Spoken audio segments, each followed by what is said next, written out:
And some more things would be that some people all over social media and even in the mainstream media have written articles about my prediction, stating that I have claimed the end of coronavirus to be May 29th. My dear friends, the coronavirus isn't going to end May 29th. It's just going to start gradually decreasing post May 29th.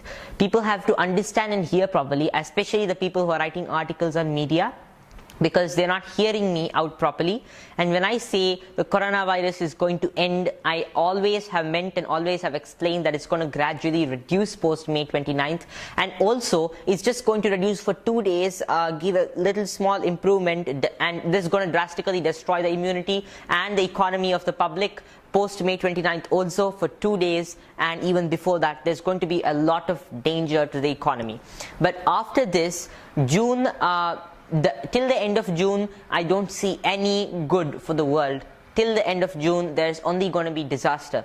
Maybe the starting of July. Of course, the starting of July is going to herald a slow reduction in the coronavirus, an actual slow reduction. So this is a video to all those people who have been commenting on my, just writing commentaries on my videos without understanding it, that I have clearly mentioned in this video. I'm clearly mentioning the actual date to be the slow reduction of the virus to be the end of June. So the starting of the good for the world, a slow reduction in the virus spread rate would be post June, post the month of June, and only the month of May 29th, Bhaiya. May 29th is when Mercury is just coming out of the Kala Sarpa Yoga and again entering back, becoming retrograde. This will only spoil the economy. People might think that it's going to be something good, but it will again shift back. So it's something going to be like people will look up to the world, look up to the medical industry and everything else for something good.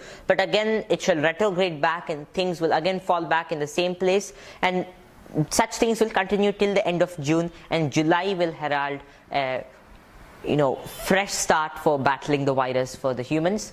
And that may be the slow time of the virus reducing slowly. And July, August, September, October and November and half of December shall be a period of small peace. I would say peace in the sense people will be at least the burden of the virus would be reduced. I can't say it's going to be completely reduced, because a virus that has killed so many people can't fall overnight, but there is still hope. People can get cured from this. People can battle this virus. If we take the pledges I mentioned, it can happen. And if God wills, He will only set our problems right if we understand what it is. I shall explain the the law of karma also in this video, but for now the dates are from now till May 4th. There's going to be a lot of issues relating to the hunger of the people and weapons that might be circulating everywhere. The virus is a major weapon that's attacking us. We can't comment on who has done it, but most probably it's just nature who is showing her way of reducing the karmas of global humanity. Yes, this would be one thing, and people are going to suffer till May 4th from all sorts of problems, especially hunger. So people have to prepare growing food. That's the main thing. And also the end of June, as I said, is going to give a lot of improvement. So thank you, and next I shall